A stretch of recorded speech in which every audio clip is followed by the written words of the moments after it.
తెలంగాణ జననీ జయకేతనం ముక్కోటి గొంతుకలు ఒక్కటైన చేతనం జయ జయ హే తెలంగాణ జననీ జయకేతనం. తెలంగాణ ఆత్మ గౌరవానికి ప్రతీకగా రూపుదిద్దబడింది తెలంగాణ తల్లి విగ్రహం. తెలంగాణ వైభవం, సంస్కృతి, సంప్రదాయాలకు ప్రతిబింబిస్తూ కూడా ఉంటూ వచ్చింది తెలంగాణ తల్లి విగ్రహం. ఇప్పుడు ముఖ్యమంత్రి రేవంత్ రెడ్డి విగ్రహ రూపురేఖల్లో మార్పు చేయాలన్న నిర్ణయం తీసుకోవడం వివాదాస్పదమవుతోంది. ఇప్పటి వరకు కూడా ఎట్లా రూపురేఖలు మారుస్తున్నారు అనే దాన్ని కూడా రహస్యంగా ఉంచడం కూడా అనేక చర్చలకు తావిస్తుంది. దీని గురించి మనం మాట్లాడదాం. మనతో పాటు ఇవాళ చర్చలో ఉన్నారు ఎమ్మెల్సీ దేశపతి శ్రీనివాస్ గారు. నమస్తే అండి. దేశపతి గారు, ఎట్లా చూడాల్సిన అవసరం కనిపిస్తుంది? ప్రజల్లో ప్రధానంగా ఒక బేసిక్ డౌట్ ఏమొస్తుందనంటే, అనేక అంశాలు ఉన్నాయి, ముఖ్యమంత్రి చేయాల్సిన పనులు చాలా ఉన్నాయి, నిర్వహించాల్సిన బాధ్యతలు చాలా ఉన్నాయి. అసలు నిజంగా ఆయన వాటికి సమయం కేటాయిస్తే ఆయనకి సమయం సరిపోనంత పరిస్థితి కనిపిస్తుంది. కానీ వాటన్నిటిని పక్కన పెట్టి ఎందుకు పనిగట్టుకొని తెలంగాణ తల్లి విగ్రహ రూపు మార్పు అనేదాన్ని ముందరేసుకున్నారు ముఖ్యమంత్రి అని అంటే ఏమనుకోవాలి? అమ్మాయన ఎలక్షన్ల సందర్భంలో మార్పు కావాలి, కాంగ్రెస్ రావాలి అని ఒక నినాదం ఇచ్చినారు. ఏ మార్పు తీసుకురాలేకపోయారు. అంటే గొప్ప మార్పు ఏది తీసుకురాలేదు. ప్రజల జీవితాల్లో ఒక అద్భుతమైన పరివర్తన ఏదో దానికి సంబంధించిన బీజాలైనా పడ్డాయని కూడా చెప్పడానికి ఏం లేదు సంవత్సర కాలంలో. మరి ఏమి మార్చకుంటే ఎట్లా అని ఆలోచించి ఇదిగో ఈ మార్పులు మొదలుపెట్టాడనమాట. తెలంగాణ తల్లిని మార్చడమా లేదా లోగోని మార్చడమా, ఈ రకమైన మార్పులు మొదలుపెట్టాడు. ఒక ప్రతీక సమాజ వేదిక మీదకి రావడానికి ఒక నేపథ్యం ఉంటుంది, ఒక కాల సందర్భం ఉంటుంది. భారతమాత అనే ఒక భావన ఏర్పడడం వెనుక బ్రిటిష్ వాళ్ళకు వ్యతిరేకంగా జరిగినటువంటి జాతీయోద్యమం, ఆ జాతీయోద్యమంలో ఆ జాతికి ఒక వైభవ భావనని, ఒక ఆత్మగౌరవ భావనని కలిగించడం కోసం, జాతి భావనని కలిగించడం కోసం, మొట్టమొదట ఆ జాతి స్పృహను కలిగించడం కోసం భారతమాత అనేటువంటి ఒక రూపం ముందుకు వచ్చింది. దాన్ని మొట్టమొదటి రవీంద్రనాథ్ ఠాగూర్ తమ్ముడు ఆయన ఒక రూపం తీసుకొచ్చారు. తర్వాత రకరకాలుగా మారుతూ వచ్చి ఇప్పుడు మనం చూస్తున్న భారతమాత రూపంలో ఉన్నది. చర్చ జరిగింది. ఒకసారి ప్రభుత్వం ఆమోదించిన తర్వాత మనకు హరిద్వార్లో ఒక స్వామీజీ భారతమాత గుడి కడితే ఇందిరాగాంధీ వెళ్ళి దాన్ని ఇనాగరేట్ చేసింది. అట్లా భారతమాత వచ్చింది. తర్వాత మనకి ఆంధ్రప్రదేశ్ ఏర్పడుతున్న క్రమంలో తెలుగు అస్తిత్వం ఆయన ముందుకు వచ్చినప్పుడు తెలుగు తల్లి భావనను తీసుకొచ్చినారు. తెలంగాణ వాళ్ళు తమకు ఒక రాష్ట్రం కావాలని చెప్పి పోరాడే క్రమంలో తెలుగు తల్లి అనే ప్రతీకను ఏం చేసినారంటే ఉమ్మడి రాష్ట్ర ప్రతీకగా తీసుకొచ్చారు. మీరు కనుక విడిపోతే తెలుగు తల్లి హృదయం బద్దలవుతుంది అని తెలుగు తల్లి ప్రతీకను ఒక మన వాదానికి ఒక అవరోధంగా మార్చేటువంటి ప్రయత్నం చేశారు. తెలంగాణ వాదానికి అవరోధంగా నిలిపే ప్రయత్నం చేసినారు. అప్పుడు ఈ తెలుగు అస్తిత్వం అనేది ఒకటి పెట్టి, భాషా అస్తిత్వం అనేది ఒకటి పెట్టి ఈ రాష్ట్రాన్ని ఏర్పాటు చేశారు. ఇప్పటికి అదే మాట్లాడుతున్నారని. అసలు భాషా అస్తిత్వం కాదు మాది, మా ప్రాంత అస్తిత్వం అనే ఓ భావనతో ఈ ప్రాంత నైసర్గికతని, ఈ ప్రాంతపు సాంప్రదాయం, ఈ ప్రాంతపు పండుగ, ఈ ప్రాంతపు కట్టుబొట్టు, వీటితో కూడినటువంటి ఒక రూపాన్ని సృష్టి చేయాలని చెప్పి కళాకారుల మధ్య, కవుల మధ్య అట్లా సన్నగా ఒక చర్చగా మొదలయ్యి అనేక వేదికల మీద మేమే మాట్లాడినాము. మా తల్లి బతుకమ్మను పట్టుకుని ఉంటుంది, మా తల్లి జొన్న కర్రను పట్టుకుని ఉంటుంది. ఎందుకంటే జొన్న ఇక్కడి పంట, ఈ తెల్లజొన్న తెలంగాణ తల్లి పంటరన్నయ్యో అని రాశాడు గోరటెంకన్న. కనుక ఇక్కడ ఆ పచ్చజొన్న కావచ్చు, తెల్లజొన్నలు కావచ్చు, ఇది ఈ భూమికి తగినటువంటి పంటలు. ఇక్కడి భౌతికతకు, నైసర్గికతకు అది సంకేతం. కనుక ఒక చేతిలో ఆ తల్లి అట్లా అని ఇట్లా మేము అందరం మాట్లాడుతూ ఉంటే అది దానికి ఒక దశ వచ్చింది. ఆ రూపాన్ని ఆవిష్కరించాల్సిన దశ వచ్చినప్పుడు కేసీఆర్ గారు కొంతమంది కవులను వాళ్ళ రచయితలను కూర్చుని పెట్టుకొని, నిజానికి ఆ రోజు నేను కూడా లేననుకోండి, వాళ్ళందరితో చర్చ చేసి ఇవాళ మనం చూస్తున్న రూపాన్ని తీర్చిదిద్దడం జరిగింది. అది మనకి ఇప్పుడు Jawaharlal Nehru fine arts college ఉంది. ఆ ఫైన్ ఆర్ట్స్ కాలేజీలో ఇప్పుడు ప్రిన్సిపల్గా ఉన్నారనుకుంటాను గంగాధర్ గారని. ఆయన ఈ మనం ఇప్పుడు చూస్తున్నటువంటి ఈ తెలంగాణ తల్లి రూపాన్ని ఆయన చిత్రించడం జరిగింది. మనం తెలంగాణ తల్లి ఈ రూపంలో ఆయన చిత్రించారు. ఇది మనకు చాలా ప్రజల హృదయాల్లో ప్రతిష్ఠించారు. అది కేవలం తీసుకొచ్చి తెలంగాణ భవన్లోనే ప్రతిష్ఠించలేదు, ప్రజల హృదయాల్లో. ఉద్యమంలో ఎవరు ఒక లెటర్ ప్యాడ్ వేసినా, ఎవరు సభ జరుగుతుంటే బ్యాక్గ్రౌండ్ స్క్రీన్ పెట్టినా, ఎవరు ఒక చిన్న బ్యాడ్జ్ పెట్టుకున్నా, చివరికి స్కూల్ పిల్లలు వాళ్ళు బుక్స్ కొనుక్కుంటే అంటే మన నోట్ బుక్స్ పైన ఎక్కడ చూసినా ఈ తల్లి ఉన్నది. అట్లాగే వాడవాడలా ప్రతిష్ఠించడం జరిగింది. మొట్టమొదట మనకు ఇక్కడ తెలంగాణ భవన్లో చాలా వైభవంగా ఒక గొప్ప ఊరేగింపుతో తీసుకొచ్చారమ్మ. అంటే నిజానికి ఒక పట్టుదలతో ఆ పని చేశారు. బంజారా హిల్స్లో తెలంగాణ తల్లి ఊరేగింపుతో రావాలి అంటే ఎవరైతే సమైక్యవాదులు ఉన్నారో, ఎవరైతే దీన్ని భరించరో వాళ్ళ కళ్ళ ముందు ఆ తల్లి జగజ్జేగీయమానంగా రావాలి అనే ఒక బలమైనటువంటి ఆకాంక్షతో ఆ తెలంగాణ ఆత్మగౌరవ భావన అట్లా ప్రస్ఫుటించాలని చెప్పి ఆ తల్లిని అంత మొదటి ఏమైందంటేనమ్మా, తెలంగాణ సంబురాలు ఆయన జిట్ట బాలకృష్ణారెడ్డి గారు భువనగిరిలో ఏర్పాటు చేశారు. అప్పుడు అక్కడ ఆ విగ్రహాన్ని ఒక ప్రదర్శనాంశంగా ఉంచినారన్నమాట, ఒక నమూనా. దాని తర్వాత కేసీఆర్ గారు ఈ రూపంలో ఒక విగ్రహాన్ని చేయించి ఆ విగ్రహాన్ని తీసుకొచ్చి ఇక్కడ చాలా ఘనమైన సభ, జయశంకర్ గారు వీళ్ళందరూ ఉన్నారు, కోదండరాం గారు కూడా ఉన్నారు. ఈ రూపంలో తెలంగాణ తల్లిని ప్రతిష్ఠిస్తున్నప్పుడు కోదండరాం గారు కూడా ఉన్నారు. దీంట్లో ఈ చేతిలో జొన్నకర్ర ఉంది, ఈ చేతిలో బతుకమ్మ ఉంది, చక్కగా సర్వాలంకార భూషితయే ఉంది.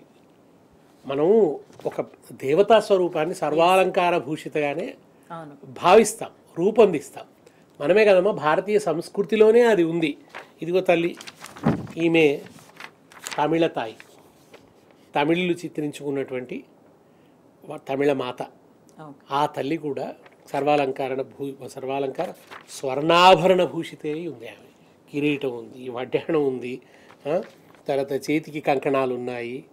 ఒక ఆ దేవతా స్వరూపంలో అట్లాగేనమ్మా. ఇదిగో వీళ్ళు కన్నడ అంబే అంటారు, తమిళ తాయి అంటారు వాళ్ళు, కన్నడ అంబే అంటారు, కర్ణాటక మాత. ఆ తల్లి కూడా మీకు హలేబీడు, బేళూరు శిల్పాలు ఉన్నట్టుగా ఉంది, వాటిలోంచి తీసుకున్నట్టుగా ఉంది. ఆ హోయసల రాజుల శిల్పం వలె ఉంది, మూర్తి భవించినట్టుగా. ఎంత అందంగా, ఎంత గొప్పగా ఉన్నాయో చూడండి. వాళ్ళు తమిళనాడు శిల్ప కళ దానిలోంచే తీసుకున్నారు. అంటే మన దేవతా స్వరూపాలన్నీ కూడా మన ప్రాచీన శిల్పకళ ఆధారంగానే చిత్రించబడ్డాయి. భారతమాత చూడండి అమ్మా, ఇవాళ ప్రచారంలో ఉంది, ఎక్కువ ప్రచారంలో ఉన్నటువంటి చిత్రపటం ఇది. కిరీటంతో ఉంది, వడ్డాణంతో ఉంది, ఆభరణాలన్నీ ఉన్నాయి. తర్వాత నేను ఇంతకుముందు చెప్పాను కదమ్మా, ఇందిరాగాంధీ హరిద్వార్కు వెళ్ళి ఆవిష్కరించిన భారతమాత కిరీటం పెట్టుకుంది. విచిత్రం ఏంటంటేనమ్మా, ఇందిరమ్మ రాజ్యం అని ఇప్పుడు చెప్తున్న వాళ్ళు తెలంగాణ తల్లికి కిరీటం ఉండొద్దు అంటున్నారు. ఎస్, అంటే ఇప్పుడు ఆ అంశం కూడా తీవ్రంగా చర్చ జరుగుతుంది. ఎందుకు అంటే కిరీటం ఉండొద్దు, ఆభరణాలు ఉండొద్దు అని ముఖ్యమంత్రి గతంలో చేసిన వ్యాఖ్యలు అనేక అనుమానాలు రేకెత్తిస్తున్నాయి. ఎందుకంటే ఒక వైభవపేతంగా తెలంగాణ తల్లి కనిపించకూడదా అని కూడా మాట్లాడుతున్నారు. అది ఒకటి ఏంటంటేనమ్మా, అప్పుడు వలసవాద మీడియా ఏం చేసినా కానీ దొరలది అని ఒక రకమైనటువంటి ప్రచారం చేశారమ్మా. కావాలని ముద్రలు వేసేటువంటి అదే మానసికతలో ఉన్నాడు రేవంత్ రెడ్డి. ఆ రోజు తెలంగాణ ఉద్యమాన్ని ఎట్లా ఛిద్రం చేద్దాం, ఏం చేసినా వంక పెడదాం అని సమూహాలు ఎవరైతే పనిచేశారో వాళ్ళందరినీ దగ్గర చేర్చుకొని ఉద్యమంలో ఒక నెగిటివ్ రోల్ ప్లే చేసిన వాళ్ళనమాట. వాళ్ళందరూ కూడా వాళ్ళందరినీ దగ్గర పెట్టుకొని ఈ రకమైనటువంటి విచిత్రమైన ఆలోచనలు చేస్తూ ఇందిరాగాంధీ కిరీటంతో ఉన్న భారతమాతను పెట్టింది. అయ్యా ముఖ్యమంత్రి గారు, రేవంత్ రెడ్డి గారు, మీరు పొద్దున్న లేస్తే కలవరించే ఇందిరాగాంధీ, మీరు కాళ్ళు కడిగి నెత్తిన చల్లుకుంటామంటున్న సోనియా గాంధీ గారి అత్తగారు, మీరు కరములు మోడ్చి మోకరిల్లేటువంటి ఇందిరాగాంధీ గారు, మహాద్భుతమైనటువంటి ఒక పాలనను అందించింది భారతదేశానికని మీరు పదే పదే ప్రస్తుతిస్తున్నటువంటి ఇందిరాగాంధీ గారు. ఆ ఇందిరాగాంధీ గారు భారతమాతను కిరీటంతో స్వర్ణాభరణ భూషితగా హరిద్వార్లో ఆవిష్కరించారు. ఒక్కసారి వెళ్ళి దర్శించుకొని కాళ్ళు మొక్కి రండి, భారతమాత కాళ్ళు మొక్కి. అంటే కాంగ్రెస్ పాలసీస్లో తెలంగాణ అనేది ఎక్స్క్లూడ్ చేయబడి ఉన్నది. అంటే వాళ్ళు మాట్లాడే మాటలకు కానీ వాళ్ళ సిద్ధాంతాలకు కానీ దేశవ్యాప్తంగా ఎట్లా ఉన్నా కూడా తెలంగాణలో అవేం వర్తించవు. తెలంగాణలో భిన్నంగా ఉంటుంది. అక్కడ వాళ్ళు ఇవే మా సిద్ధాంతం, పార్టీ సిద్ధాంతం అని చెప్పిందంతా ఇక్కడ తూట్లు పొడుస్తూ ఉంటారు. ఇట్లాంటి నిర్ణయాలే తీసుకుంటూ వస్తుంటారు. అమ్మ ఇవాళ మనం ఏ అమ్మ దేవతను చూసినా, ఎల్లమ్మ తల్లి, రేణుకాదేవి దేవాలయానికి పోయి చూస్తే విగ్రహం సర్వాలంకార భూషితగానే ఉంటుంది. తర్వాత మనం పెద్దమ్మ తల్లి విగ్రహం చూసినా, ఒక దుర్గాదేవి విగ్రహం చూసినా, ఏ విగ్రహం చూసినా కానీ అట్లా అమ్మ పేదరికం అధిగమించాల్సిన ఒక దశ, కానీ పేదరికం ఆరాధించాల్సిన దశ కాదు. పేదరికాన్ని అధిగమించాలి. మన ప్రతీక సుసంపన్నంగానే ఉండాలి, కానీ అదేదో మనకు ఒక న్యూనత భావనతో కూడినటువంటిదై ఉండకూడదు, న్యూన భావన అయి ఉండకూడదు. ఎవరైనా కానీ సంపన్న దశకు చేరుకోవాలని కలగంటారు, రాజ్యాధికారం పొందాలి, సంపన్న దశకు. అంబేద్కర్ సూటు బూటు వేసుకొని ఉంటాడమ్మా. ఏమిటది? ఆ స్థాయికి ఈ జాతి ఎప్పుడు కూడా ఇట్లా ఉండాలి, ఈ జాతి తలెత్తుకొని ఉండాలి అనడానికి ఆయన సూటు బూటు వేసుకున్నాడు. ఈ జాతిని అణిచేస్తున్నారు, లేదు మేము తలెత్తుకొని ఈ రాజ్యాధికారంలో భాగస్వామ్యాన్ని పంచుకుంటామని ఆయన అంబేద్కర్ అట్లా సూటు బూటు వేసుకొని ఉన్నాడు. ఆయన అది ఒక సాంఘిక నిరసనగా ఆయన దాన్ని తీసుకొచ్చాడు. అంటే ఒకవైపు తెలంగాణ తల్లి, గాంధీ పేదరికం వేషంతో ఉన్నాడమ్మా. ఆయన కొల్లాయి కట్టుకున్నాడు. ఎందుకున్నా తెలిసిన, నా భారతీయ ప్రజల్ని ఇంత దోపిడీ చేస్తున్నారు అని చెప్పడం కోసం రేవంత్ రెడ్డి గారు ఇది అర్థం చేసుకోవాలి. అది ఆరాధనగా ఆయన ఆ విషయాన్ని తీసుకురాలేదు. ఇదిగో నా భారత ప్రజలు ఇంత పేదరికంలో కొట్టుమిట్టాడుతున్నారు, వాళ్ళంత పేదగా ఉంటే నేను ఎట్లా వేసుకుంటా అని చెప్పి ఆయనది ఆర్థిక నిరసన, ఈయనది సాంఘిక నిరసన. కనుక ఆ స్థాయికి, అంటే ఎవరైనా కానీ ఒక ఉన్నత స్థాయికి చేరుకోవాలనుకుంటారు, ఉన్నతీకరణ చెందాలని అనుకుంటారు. ఇక్కడ తెలంగాణ తల్లి మనకు అట్లానే ఆ సర్వాలంకరణ భూషితం. ఇవాళ సమస్య ఏమిటంటే ఆయన చేస్తున్న పని, అంటే నాకు చాలా బాధ కలిగిస్తున్నది ఏమిటంటే బతుకమ్మను తెలంగాణ తల్లి చేతుల నుంచి తీసేయాలన్నది ముఖ్యమంత్రి గారి ప్రయత్నం. దొరసానిలాగా ఉందన్నారు. దొరసాని బతుకమ్మను పట్టుకొని, బతుకమ్మని ఏమవుతుందమ్మా అంటే నిజంగా కూడా దొరలు వాళ్ళ ఇళ్లలో పని వాళ్ళు తీసుకొని పోతారు, వాళ్ళే తీసుకొని పోరు. కానీ ఈ తల్లి చేతిలో పట్టుకొని ఉన్నది. అట్లా ఏదో నేను దొరసాన్ని నేను ఎత్తుకోను అని అంటలేదు, చేతిలో పట్టుకొని ఉన్నది. గునుగు పూలు, గోగు పూలు, తంగేడు పూలతోని ఒక మన శిఖర సదృశ్యంగా రూపొందించినటువంటి బతుకమ్మను చేతిలో పట్టుకొని ఉన్నది ఆ తల్లి. తర్వాత ఆ బతుకమ్మ యూనిక్ పండుగ కదా, మన తెలంగాణకే ప్రత్యేకమైనటువంటి పండుగ కదా. కనుక ఆ బతుకమ్మ ఆమె చేతిలో ఉంటేనే తెలంగాణ తల్లి అవుతుంది. అంటే గతంలో చేసిన పనులన్నీ కూడా చూసుకున్నా ఏదైనా ఏవైతే తెలంగాణ వైభవానికి, తెలంగాణ సంస్కృతి ప్రతీకలుగా ఉన్నాయో అవేవి లేకుండా చేసే ఒక కుట్ర జరుగుతోందా అన్న మాటలకి ఏం చెప్తారు? ఒక తెలంగాణ తల్లి అన్నప్పుడు తెలంగాణ ప్రత్యేకతలు ఉండాలి కదమ్మా.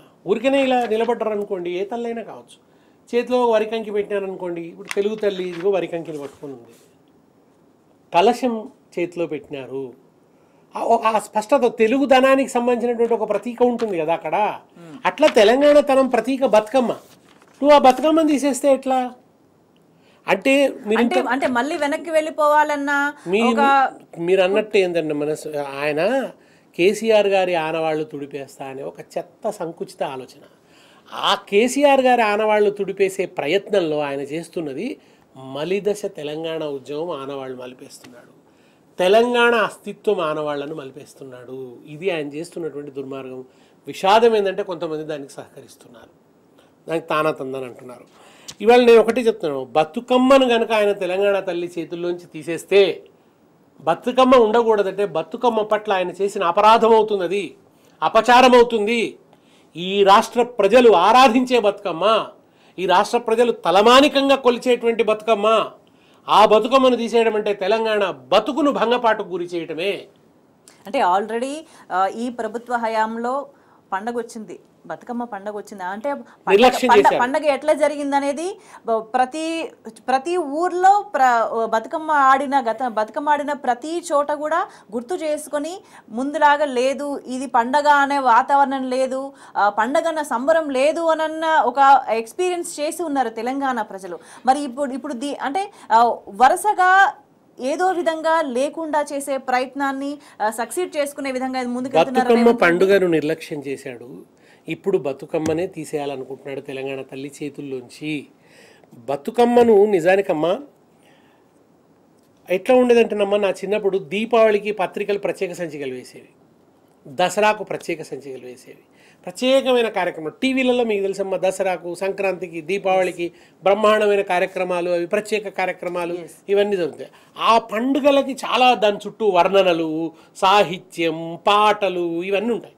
కానీ తెలంగాణ 10 జిల్లాల ప్రజలు సంబురంగా, అద్భుతంగా, ముఖ్యంగా బతుకమ్మ పాటలన్నీ కూడా శ్రామిక స్త్రీలు రచించిన సారస్వతమమ్మ, అది స్త్రీలు సృష్టించిన సాహిత్య సంపద.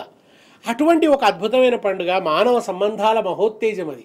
అంటే అందరూ ఊరికి చేరుకొని ఆ సమయంలో మంచిగా కొంచెం వాగులు, నదులు అన్నీ నిమ్మళిస్తాయమ్మ, బాగా వానబడి గంభీరంగా పారుతుంటాయట. ఆ దశలో మన భూమి మీద పూసినటువంటి కంచెలలో పూసే పూలు, బాట వెంట పూసే పూలు ఎవరు పూజిస్తారమ్మా? గునుగు పూలను, తంగేడు పూలను, గడ్డి పూలను, లిల్లీ పూలు పెట్టుకుంటారు పెరట్లో, మల్లెపూలు పెట్టుకుంటారు, గులాబీలు పెట్టుకుంటారు. కానీ ఇవి గడ్డి పూలను ఎవరు పట్టించుకోరు. ఆ గడ్డి పూలు అవన్నీ తెచ్చి బతుకుకు గుర్తుగా ఉన్నత శిఖరంగా పేర్చి దాన్ని తిరిగి చెరువు కర్పించటము, ఇదంతా తెలంగాణ తనని నిండినటువంటి ఒక అద్భుతమైన.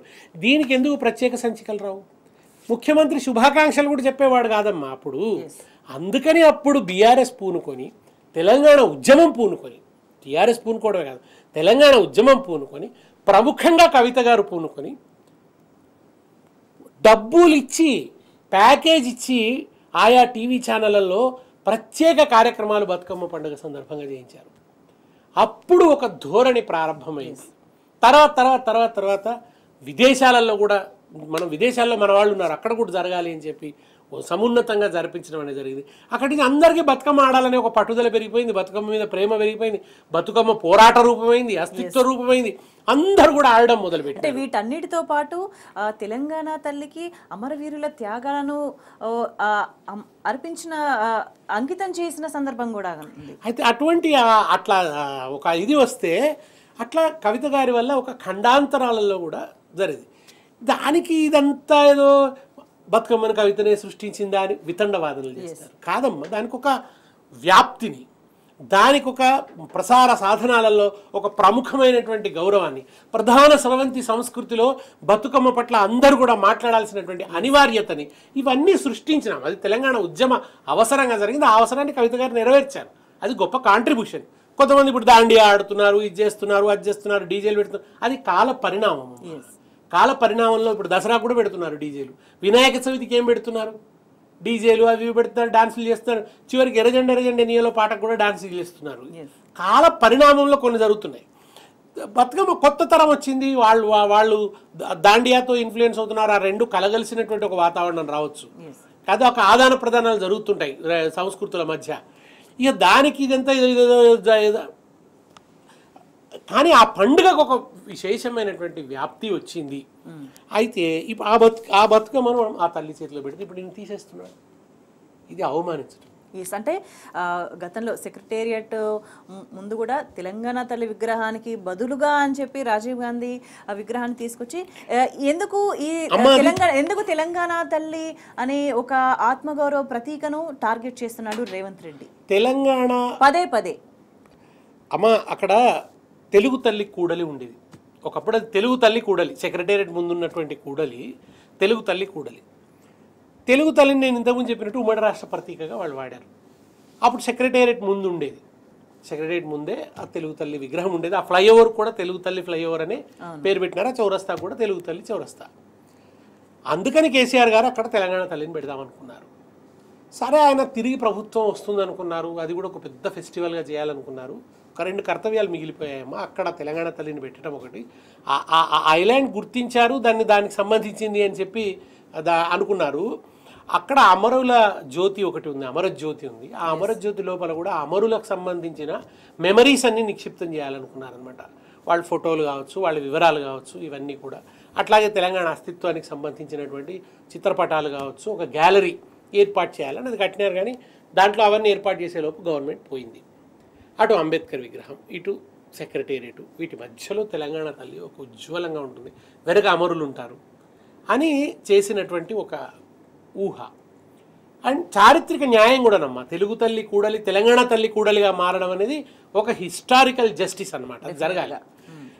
అందుకోసం చేస్తే ఈయన ఏం చేశాడంటే, మనం తెలంగాణ తల్లి అంటే ఈయన తన కుర్చీని కాపాడుకోవడం కోసం, చూసారా నేను ఇదిగో ఈ ప్రతిష్టాత్మకమైనటువంటి స్థలంలో నేను తెలంగాణ తల్లిని పెట్టను, రాహుల్ గాంధీ తండ్రిని పెడతాను అని చెప్పి తెలంగాణ బిడ్డల తల్లిని కాదని ఆయన రాహుల్ గాంధీ తండ్రిని పెట్టినాడు. దాని ద్వారా ఆయన రాహుల్ గాంధీని సంతృప్తిపరచడం, సోనియా గాంధీ గారిని సంతృప్తిపరచడం, తన కుర్చీని అంటే నీ వ్యక్తిగత స్వార్థం కోసం ఒక ఈ చరిత్రతో ఈ చరిత్రకు ఈ ఆత్మగౌరవానికి ప్రతీక అయినటువంటి, అస్తిత్వానికి ప్రతీక అయినటువంటి విగ్రహం ఉండాల్సినటువంటి చోట ఓ అసంబద్ధ విగ్రహాన్ని పెట్టినాం. రాజీవ్ గాంధీ గారికి ఉంది ఇప్పటికే, ఒక ప్రధానిగా ఆయనకు ఖైరతాబాద్లో విగ్రహం ఉంది, ఎయిర్పోర్ట్కి ఆయన పేరు పెట్టినారు, అవన్నీ చలామణిలో ఉన్నాయి, నడుస్తూనే ఉన్నాయి. కానీ ఒక పడ్డికి అంటారు చూడండమ్మా, కావాలనన్నా ఓ నువ్వు ఇక్కడ తెలగడతాలన్నావా నేను తీసేస్తా, నేను పెట్టా, సంకుచితమైనటువంటి పొగడ. ఇప్పుడు తెలంగాణ మొదటి లోగో మారుస్తా అన్నాడు, చార్మినార్ రాచరిక చిహ్నం అన్నాడు. అరే అశోక చక్రం మన భారతదేశ చిత్రపటంలో ఉంది, అది మన పతాకంలో ఉంది, అది రాజుల చిహ్నం కాదా? అసలు మనం గతంలోకి వెళితే రాజులే ఉంటారు కదమ్మా, లేకుండా ఎట్లా ఉంటారు? అట్లనే మీరు ఎర్రకోట మించి ప్రధానమంత్రి ప్రసంగం చేస్తాడు, ఎర్రకోట రాజులది కాదా? మీరు షాజహాన్ రోడ్ అని పేరు పెట్టారు కాంగ్రెస్ వాళ్ళు, ఔరంగజేబ్ రోడ్ అని కూడా పేరు పెట్టినారు చివరికి. ఇవాళ బీజేపీ వాళ్ళు దాని మీద పెద్ద అభ్యంతరాలు లేవదీస్తున్నారు కదా. ఇప్పుడు కూడా వాళ్ళు ఔరంగాబాద్ను సంభాజీ నగర్గానో ఏదో మారిస్తే అక్కడ కాంగ్రెస్ ఇవన్నీ కూడదంటుంది కదా, ఔరంగాబాద్ ఉండననే మాట్లాడుతుంది కదా. మరి అటువంటిది మీకు ఇక్కడికి వస్తే మీకు ఏమైపోయిందనంటే, అవి చార్మినారును కాకతీయ తోరణాలు రాచరిక చిహ్నాలు అవుతాయా? చార్మినార్ ఏమిటమ్మా, ఆయన కులీ కుతుబ్ షా చార్మినార్ కట్టి ఈ మన ప్లేగు వ్యాధితో చనిపోయింది ఇక్కడ ప్రజలోని వాళ్ళ స్మృతిలో కట్టి, ఈ నగరం సముద్రం మన సరస్సు చేపలతో నిండినట్టు నిండిపోని అని అల్లాను ప్రార్థించాడు ఆయన. అది దానికి సంబంధించిన గుర్తు, ఆ చరిత్ర స్మృతి లేదు, ఆ అస్తిత్వ భావన లేదు, ఇది రాజులది అని ఒక వితండవాదన. చిన్న బ్రేక్ తర్వాత మరిన్ని అంశాలు చర్చిద్దాం. Stay tune. తెలంగాణ జననీ జయ కేతనం, ముక్కోటి గొంతుకలు ఒక్కటైన చేతనం. జయ జయ హే తెలంగాణ జననీ జయ కేతనం, హే తెలంగాణ జననీ జయ కేతనం, ముక్కోటి గొంతుకలు ఒక్కటైన చేతనం. జయ జయ హే తెలంగాణ జననీ జయ కేతనం. అనేక సమస్యలు ఉన్నాయి, వాటికి సంబంధించి ఇగ్నోర్ చేసుకుంటా అనేక విధాలుగా వెళ్తున్నాడు. ప్రజల నుంచి వ్యతిరేకత, తిరుగుబాటు ఇవన్నీ ఫేస్ చేస్తోంది కాంగ్రెస్ ప్రభుత్వం. రేవంత్ రెడ్డి కూడా ఫేస్ చేసిన సందర్భంగా అనిపిస్తుంది. గతంలో కూడా ఈ లోగో చిహ్నంలో మార్పులకు సంబంధించి వచ్చినప్పుడే తెలంగాణ తల్లి విగ్రహానికి సంబంధించి కూడా మార్పు వస్తుంది అని చేయబోతున్నారని ప్రస్తావన వచ్చినప్పుడు తీవ్రమైన వ్యతిరేకత వచ్చింది. ఇంత వ్యతిరేకత వచ్చినప్పటికీ కూడా ఇప్పుడు ఎటువంటి మార్పులు చేస్తున్నారు అని ఎవరికి తెలియకుండా దాచిపెట్టి మరి ఇంత చేయాల్సిన అవసరం ఏంటి? అదే కదా, ముందే ప్రజల ముందు చర్చ పెట్టవచ్చు కదా. పోనీ మీకు నిజంగా అనిపించింది, కేసీఆర్ గారు పెట్టిన దాంట్లో మీకు ఏవేవో టొంపులు కనబడ్డాయి, ప్రజల ముందు చర్చ పెట్టండి. అయితే మిగతా ఇష్యూస్ అంటే నువ్వు నిధులు విడుదల చేయాలి, నువ్వు బాధ్యతగా ఉండాలి, నువ్వు పని చేయాలి, ఒక వ్యవస్థని సరిగ్గా పని చేసేటట్టు చూడాలి, ఇవన్నీ ఉంటాయి. కానీ ఇది అట్లాంటి విషయం కాదు కదా. నువ్వు కవులు కళాకారులను పిలుచుకొని ఉంటివి, చాలామంది ఉన్నారు కదా. ఇప్పుడు ఒక కె శ్రీనివాస్ గారు ఉన్నారు, లేదంటే చాలామంది ఉన్నారు, సంగిశెట్టి శ్రీనివాస్ గారు ఉన్నారు, మన సుంకిరెడ్డి నారాయణ రెడ్డి గారు ఉన్నారు, సిద్ధారెడ్డి గారు ఉన్నారు. వీళ్ళందరినీ గోరటి వెంకన్న కావచ్చు, పిలవగలితే నన్ను కూడా పిలిస్తే వీళ్ళు అందరితో పిలిచి ఒక చర్చ పెట్టని ఉంటుంది. మార్చాల్సిన అవసరమే లేదు. మొట్టమొదటి అయితే అసలు మార్చటమే ఒక సందర్భంలో ఒకటి వస్తుందమ్మా అంతే. ఇప్పుడు ఇది అసందర్భ ప్రేలాపన అంటారు చూడండి, ఇది అసందర్భపు చేష్ట. ఇవి మారవమ్మా ప్రతీకలు, ఇవి మార్చుకోవాల్సిన ప్రతీకలు కాదు. ఇప్పుడు లోగో కానీ రాజముద్ర కానీ ఇవి కానీ పదే ప్రభుత్వాలు మారినప్పుడు మారాల్సినవి కాదనమాట ఇవన్నీ కూడా. ఆయనకి ఏంటంటే ఆ వికృత మనస్తత్వం వల్ల, నిజంగా చెప్తున్నానమ్మా, రెండో ముఖ్యమంత్రిగా రేవంత్ రెడ్డి రావడం ఈ తెలంగాణ ప్రజల దౌర్భాగ్యం. ఇటువంటి వికృత పోకడాలన్నీ పోతున్నాడు ఆయన. అసలు చేయాల్సింది చేయక ఒక్క కెనాల్ తవ్వినారమ్మా కొత్తగా, ఒక్క చెరువు తవ్వినరా, ఒక్క చెక్ డ్యామ్ నువ్వు కట్టినవా ఇప్పటి వరకు? ఏమి లేదు. ఒక ఇటుక పిల్ల పెట్టకపోతేవి, పట రాగానే పేద ప్రజల ఇళ్ళన్నీ నేలమట్టం చేస్తేవి. ఇవాళ నీ పరిపాలన అంటే బుల్డోజర్ యాదికి వస్తున్నది, విధ్వంసం యాదికి వస్తున్నది, నిర్మాణం గుర్తుకొస్తలేదు. ఇప్పుడు అనవసరంగానన్నా ప్రజల హృదయాలు గాయపరుస్తూ బతుకమ్మను తీసేసి ఏందమ్మా ఇప్పుడు నాకు తెలుసమ్మా ఆయన ఏం పెడతాడు, ఇట్లా చేయి పెట్టినట్టు పెడతాడు.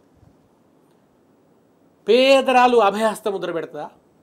ఒకవేళ మీరు పేదరాళ్ళే పెట్టదలుచుకుంటే ఎస్ అంటే ఇట్లానే ప్రతిదానికి సంబంధించి ఒకసారి మాట్లాడిన మాటకి ఇంకోసారి మాట్లాడిన మాటకి పొంతన ఉండదు, దానికి దీనికి సంబంధం ఉండదు. నిజంగా అంటే సంస్కృతి వైభవం ప్రతిబింబించే విధంగా ఉండాలి అని అంటే ఆ నిండుతనం కనిపించాలని అనుకుంటే నిండుతనం కనిపించొద్దని ఆయన కోరుకుంటున్నాడు. ఇటువంటి ప్రశ్నలే తలెత్తుతున్నాయి. ఇప్పుడు ఆయన అభయహస్తంతో పెడతాడు అంటే అర్థమైందనమ్మా, చేయి గుర్తుకే మన ఓటు. ఇట్లా పెడతాడమ్మా, నేను చెప్తున్నాను, తెలంగాణ తల్లిని ఆయన ఇట్లా పెడతాడు, చెయ్యి గుర్తుకే మన ఓటు అని చెప్తున్నట్టుగా పెడతాడు. ఈ చేతిలో ఉన్న బతుకమ్మను తీసేస్తాడు, చెయ్యి గుర్తుకే మన ఓటు చేస్తాడు. నేను ఇవాళ చెప్తున్నాను, బతుకమ్మను మీరు తీసేస్తే మాత్రం తెలంగాణ ప్రజలు మిమ్మల్ని క్షమించరు, తీవ్రమైన నిరసన ఎదుర్కొంటారు. ముఖ్యమంత్రి గారు ప్రజలను హట్ చేస్తున్నారు. మీరు ప్రజలు ప్రేమించాడు. ప్రతి బతుకమ్మ పండుగకి యాదికి వస్తుంది, తెలంగాణ తల్లి చేతిలో బతుకమ్మ ఉండే తీసేసిండు దుర్మార్గుడు అని అనుకుంటారు. ఎందుకు ఆ పని చేస్తున్నారు ఇవాళ అని కావాలని మనం జొన్నకర్రను తీసేసి మరి వరి కంక పెట్టిండో ఏమో తెలియదు కాదు. మరి ఎందుకంటే ఆయన ఆంధ్ర మానస పుత్రుడు, ఆయన పెడితే ఆ పని చేయొచ్చు, వరి కంకిని పెట్టేటువంటి అవకాశం ఉంది. మెడలో కంటే ఉందమ్మా, అది తెలంగాణ ప్రజల ఆభరణం. ఆమె ఆహార్యంలో, ఆభరణాల్లో, చేతిలో పట్టుకున్నటువంటి వస్తువులలో అన్నిట్లలో కూడా ఆ తల్లి తెలంగాణను ప్రతిబింబిస్తుంది.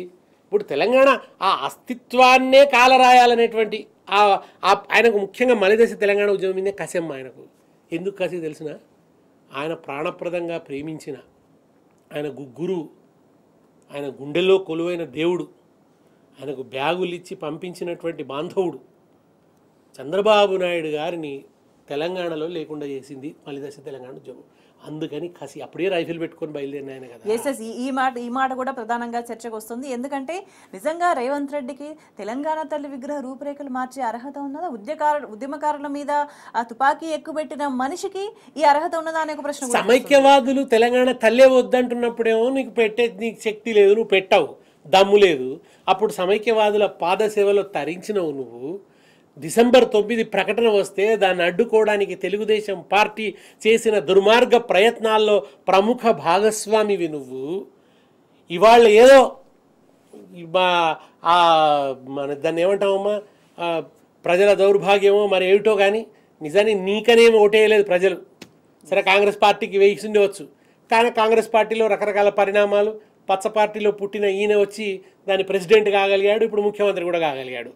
ఆ కావటం వల్ల ఇవాళ ఈ చేష్టలన్నింటినీ కూడా భరించాల్సినటువంటి ఒక పరిస్థితి.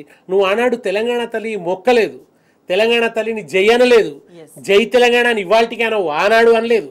నువ్వు ఆనాడు జై చంద్రబాబు, ఈరోజు జై సోనియా గాంధీ. అంటే ఇప్పుడు సోనియమ్మ, ఇందిరమ్మ, నా ఆయన పొగుడుకోండి కానీ ఎందుకు తెలంగాణ తల్లిని చిన్నబుచ్చాల్సిన అవసరం? అంటే తెలంగాణ తల్లిని కూడా ఆ ఐడెంటిటీ, ఆ ప్రతీక లేకుండా చేయాలి అన్న ఉద్దేశం కనిపిస్తుందా? అదే అప్పుడు బలిదేవత అన్నాడు సోనియా గాంధీని, ఇప్పుడు దేవత అంటున్నాడు. ఇప్పుడు ఆయనకి ఎటువైనా కేసీఆర్ పెట్టిన ప్రతీకలు, కేసీఆర్ తన కోసం పెట్టలేదమ్మా. అంబేద్కర్ విగ్రహం అంత పెద్దది, ఆయన ఏమన్నా హైదరాబాద్కు ఒక ఐకాన్ లాగా అంబేద్కర్ అట్లా కనిపించాలని చెప్పి పెట్టినాడు. ఇవాళ ఏం చేస్తాడమ్మా, దానికి ఒక పూలమాల కూడా వేస్తలేడు, పువ్వు కూడా పెడతలేడు. తెలంగాణ తల్లిని మాత్రమే అవమానించట్లేదు ఈ దుర్మార్గుడు, దుష్టుడు, మూర్ఖుడు. ఈ ముదనష్టపు ఆలోచనలో ఏమిటంటే అంబేద్కర్ను కూడా ఆయన అవమానిస్తున్నాడు. ప్రజలు పోయి అంబేద్కర్ ముందట రోజు ఫోటోలు దిగుతున్నారమ్మా, అనేక మంది జనం పోతారు, లోపలికి కూడా పోనీయకుండా తాళం వేసిండు దుర్మార్గుడు. ఒక్కరోజు పోయి ఒక దండ వేయకపోయి అంత పెద్ద విగ్రహానికి కేసీఆర్ పెడితే అది ప్రభుత్వం పెట్టిన విగ్రహం, అది గతంలో పెట్టిన విగ్రహాలన్నింటినీ వాళ్ళ మనం ఆరాధించట్లేదా? ఇదేమిటి ఈ దుర్మార్గమైనటువంటి ఆలోచన, ఈ సంకుచితమైనటువంటి ఆలోచనతో ఇవాళ నేను తెలంగాణ ప్రజలకు, ముఖ్యంగా మహిళా మణులకు విజ్ఞప్తి చేస్తున్నా. అమ్మ బతుకమ్మను తీసేయడం అనేది మన తెలంగాణను అవమానించటము. మీరే ఆలోచించండి, మీరందరూ బతుకమ్మ ఆడేవాళ్ళు, బతుకమ్మను ఆరాధించేవాళ్ళు, బతుకమ్మను పూజించేవాళ్ళు. ఆ బతుకమ్మను అవమానిస్తున్నాడు రేవంత్ రెడ్డి, బతుకమ్మను తెలంగాణ తల్లి చేతుల నుంచి తీసేస్తున్నాడు. మీరు ఆలోచించండి, ఇది నిజం, ఇది మంచిదా, ఇది చేయదగ్గ పనా, ఇది దేవత పట్ల అపచారం కాదా? ఎందుకు మార్చాల్సి వస్తుంది? ఎందుకు బతుకమ్మను చేతిలో లేకుండా చేయాల్సి వస్తుంది? అంటే ఇప్పటికే కక్షపూరితమైన రాజకీయాలతో వ్యక్తిగత కక్షలతో అభివృద్ధిని వెనక్కు తీసుకుపోయిన విషయం ఈ ఏడాది కాలంలో చాలా క్లియర్గా స్పష్టంగా కనిపిస్తుంది. అండ్ గతంలో తెలంగాణ తల్లి కోసం విగ్రహాన్ని గురించి చేసిన వ్యాఖ్యల నేపథ్యంలో నిజంగా ఒక వైభవోపేతంగా కనిపించకూడదు. అంటే తెలంగాణను ఒక ఏమీ లేని విధంగా పేదగా చూపించాలి అన్న ఒక ఈ భావన కనిపిస్తోందా? సమైక్యవాద మీడియా ఆ రోజు తీసుకొచ్చినటువంటి వాదనలు ఇవాళ ఆయన మాట్లాడుతున్న వాటిలన్నిట్లలో కూడా ఆనాడు సమైక్యవాదులు మాట్లాడిన మాటలే నాకు గుర్తొస్తున్నాయి. అవే మాటలు, అవే చేష్టలు, అదే దాడి. కేసీఆర్ మీద కూడా అదే రకమైన దాడి. ఆయన మీద ఆ రోజు వాళ్ళు ఏ మూసను తయారు చేశారో దాడి చేయడానికి అదే మూసను వాడుతున్నాడు, అదే మాటలు వాడుతున్నాడు.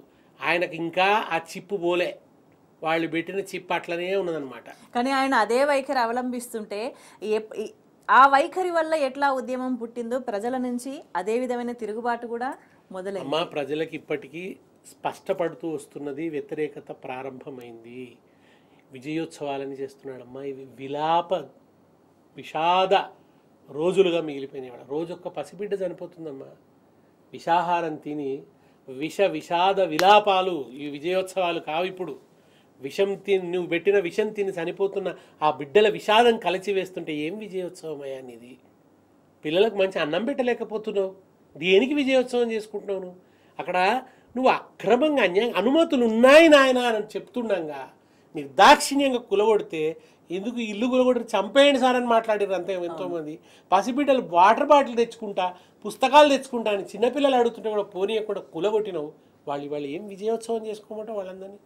ఇప్పుడేమంటావు? అనుమతులు ఉన్న వాటిని కూల్చం అని చావు కబురు చల్లగా చెప్తున్నావు. కూల్చిన వాళ్ళకి క్షోభకి ఇప్పుడు ఎవడు జవాబు చెప్తాడు? కూలిన వాళ్ళకి ఏమిస్తావు? న్యాయంగా అక్రమంగా కూలగొట్టినావు కదా. వాళ్ళు ఇప్పుడు ఇల్లు లేక నిరాశ్రయులైనరు కదా, గూడు లేని పక్షులు అయిపోయినారు కదా. అది ఎంత ట్రౌమా, ఎంత ఉత్పాతం, వాళ్ళ జీవితాలు తలకిందులు అయిపోయి ఉంటాయి కదా. నీకే మళ్ళీ నువ్వు మంచిగానే ఉన్నావు కదా. మరి వాళ్ళకి ఈ పరిహారం ఇల్లు బళ్ళగట్టి అనుమతులు ఉండగా కూలగొట్టడం మా ప్రభుత్వం చేసిన తప్పు అని క్షమాపణ చెప్పు. ముక్కు నేలకు రాయి కట్టి మళ్ళీ ఇల్లు గజ్జేయడు. ఇక్కడికి వచ్చి తెలంగాణ తల్లిని మారుస్తా. అరే తుఫానుకి ఎదురొడ్డి తెలంగాణ తల్లిని ఆ రోజు పెడితే ఇవాళ నీకు పెట్టే శక్తి లేక ఇవాళ ఏంటండి తెలంగాణ తల్లి ఎవరైనా పెట్టచ్చు, ఏం కాదు.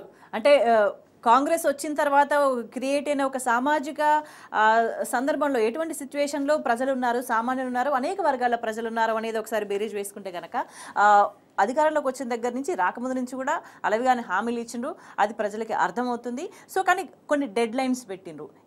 ఈ డేట్కి ఈ హామీలు చేస్తాం, ఇన్ని 100 రోజుల్లో ఇది చేస్తాం, తర్వాత ఇది చేస్తాం, మార్చుకుంటూ పోతున్నారు. అట్లానే డిసెంబర్ 9కి ఒక ప్రాముఖ్యత, ఒక ప్రాధాన్యం ఉన్న నేపథ్యంలో వాటికి సంబంధించి ఏమీ చర్చకు రాకుండా ఇప్పుడు తెలంగాణ తల్లి విగ్రహానికి సంబంధించి మాత్రమే చర్చ జరగాలి, వాటిని కూడా పక్కదారి మళ్లించాలా అని కడుపు మండిన వాళ్ళంతా ప్రతి ఒక్కరు కూడా ఆలోచిస్తున్న సందర్భం కనిపిస్తుంది. ఎట్లా చూడాలి?